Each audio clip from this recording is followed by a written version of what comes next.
اگر ہمارا چھابڑی والا آدمی، اگر ہمارا سائیکل بنانے والا آدمی، اگر ہمارا پینچر لگانے والا آدمی عزاداری کے حوالے سے 4 شیڈول سے نہیں ڈرتا، FIR سے نہیں ڈرتا، تو پھر سبزواری کو بھی 4 شیڈول اور FIR سے نہیں ڈرنا چاہیے۔ کس نے جناب سیدہ کے ساتھ زیادتی کی؟ کس نے علی کے گلے میں رسا ڈالا؟ کس نے حسنین کو شہید کیا؟ کیا ہم خاموش رہ جائیں؟ آپ ہمیں ڈرانا چاہتے ہو؟ یہ خاموش نہیں رہیں گے، یہ ہم ہمیشہ اہل بیت کے قاتلوں کو بے نقاب کریں گے۔ اتحاد، پیار، محبت، اتفاق ہم چاہتے ہیں، لیکن ان چیزوں کا معنی یہ نہیں ہے کہ ہم اپنا دین چھوڑ دیں، اپنا مذہب چھوڑ دیں، اپنا مکتب چھوڑ دیں۔ ہم اتحاد میں ہیں، اتحاد کریں گے، لیکن اتحاد کا معنی مذہب کی پابندی نہیں ہے، اتحاد کا معنی دین کی پابندی نہیں ہے، اتحاد کا معنی ہمارے مذہبی عقائد ہم سے نہیں جینے جا سکتے، اتحاد کا معنی یہ نہیں ہے کہ ہمارا بنیادی حق ہم سے چھیننا چاہے۔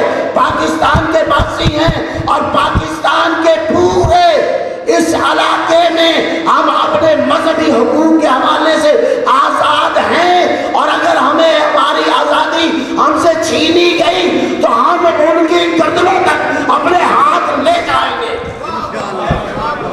نہ ہم FIR سے ڈرتے ہیں، نہ ہم 4 شیڈول سے ڈرتے ہیں، اور ڈرنے کا معنی نہیں ہے FIR کا، ڈرنے کا معنی نہیں ہے 4 شیڈول کا۔ اور اگر ڈرنا ہے تو پھر اپنی سیٹ چھوڑ دینی چاہیے۔ یاد رکھیے، حکمرانوں کے کان لوہے کے ہوتے ہیں، اور لوہا ودان کی سنتا ہے، ودان کے علاوہ کسی کی نہیں سنتا، اور اس کا ودان قومی اتحاد ہے۔ آپ رہیں جس پارٹی میں، یہ پلیٹ فارم نے، اس پلیٹ فارم نے ہمیشہ آپ کو دعوت دی ہے، ذاکرین کو دعوت دی ہے، خطبہ کو دعوت دی ہے، واعظین کو دعوت دی ہے، بانیان کو دعوت دی ہے، عزاداران کو دعوت دی ہے، ایک دفعہ نہیں 20 دفعہ، اور آگے بھی دیں گے۔ جھجکتے کس لیے ہو؟ آپ کو یہ 10 7 8 مجلسیں چھوڑنا پڑیں گی، وَإِلَّا یاد رکھو اگر آج نہیں چھوڑو گے کل تمہاری مجلسیں ختم ہو جائیں گی۔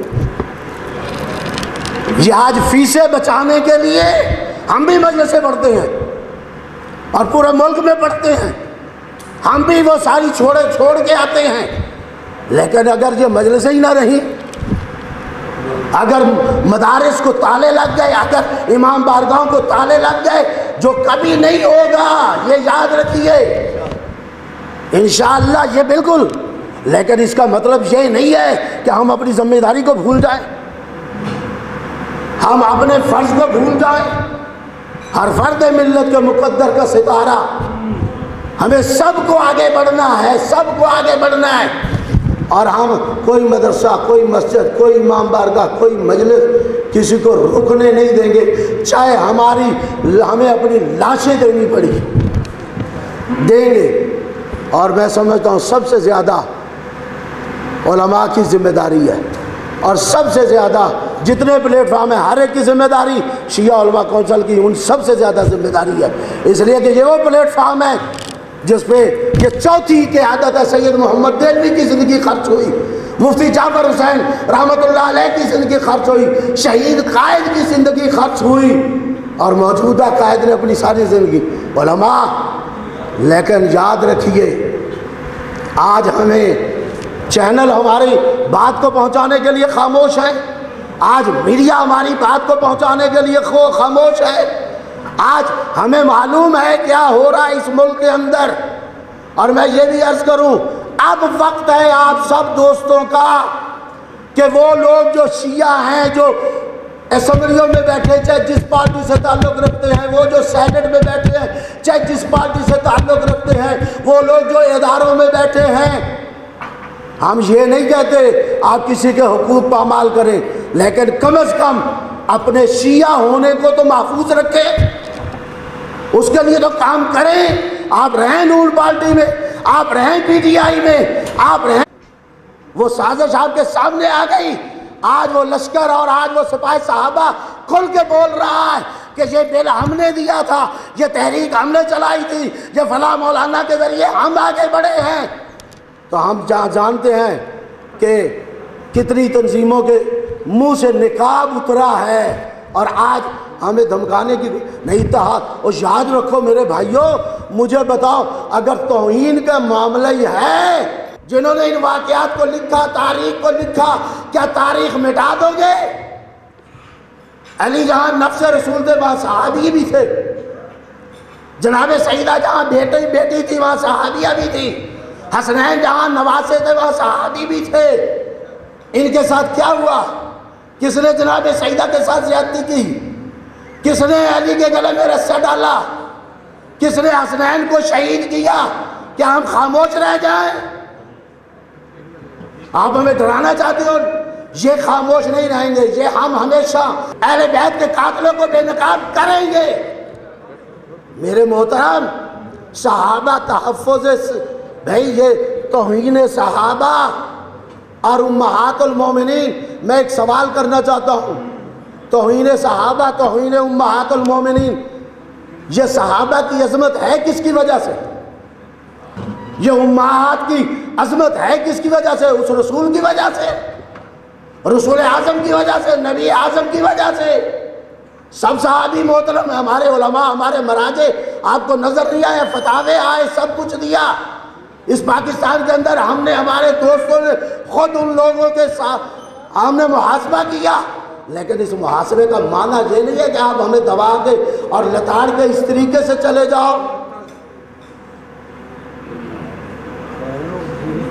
پھر اگر یہ بات ہے تو جن صحابیوں نے صحابیوں کو قتل کیا، وہاں کیا کرو گے؟ عشرہ مبشرہ کی حدیث آپ کے سامنے جو بنائی اور جو کچھ یہ کیا کیا جائے گا؟ اگر بشارت والے ہی اپنے آپ کو کاٹ رہے ہیں، پھر کیا اس ملک کے اندر یزید رحمت اللہ علیہ کے نعرے لگ رہے ہیں؟ اس ملک کے اندر یزید پہ کتابیں لکھی گئی، کوئی ایف آئی آر ہوئی؟ ان کے لیے جلوس نکالے گئے، کوئی ایف آئی آر ہوئی؟ جناب ابو طالب کو برا بھلا کہا جا رہا ہے، کوئی ایف آئی آر ہوئی؟ رسول اسلام کے والدین کو اعوذ باللہ کہا جاتا ہے، یا رسول کے کہا گیا یا امت بچا لو، یا اپنے والدین کو بچا لو، انہوں نے امت بچا لی۔ یہاں تک توہین کی جا رہی ہے، کبھی ایف آئی آر ہوئی؟ لیکن اس ملک کے اندر جگر خار جناب حمزہ پہ، ہندہ پہ اگر بات ہوئی تو پرچہ ہوا، ابو سفیان پہ بات ہوئی تو پرچہ ہوا، امیر شام پہ بات ہوئی تو پرچہ ہوا۔ ہم ایسے پرچے ہزاروں لینے کے لیے تیار ہیں، اور سب سے پہلے سبزواری تیار ہے۔ میں کہتا ہوں یہ تاریخی اختلاف تم ختم نہیں کر سکتے، کاٹ دو، ہمیں جیلوں میں ڈال دو، رکھو فور شیڈول میں، لے جاؤ ایف آئی آر کاٹو، کرو عمر قید، ہمیں ایک سے اختلاف کو، تاریخی اختلاف کو ختم کر دو گے کہ اس بل اگر واپس نہ ہوا، آپ پاس کر کے دیکھ لو، سب سے پہلے اس بل کی مخالفت پاس ہونے کے بعد بھی ہم کریں گے، اور آپ پرچے کاٹنا، آپ فور شیڈول میں ڈالنا، ہماری گردنیں کاٹنا، یہ شیعت تم سے ختم نہیں ہو سکتی اور کبھی بھی نہیں ہو سکتی۔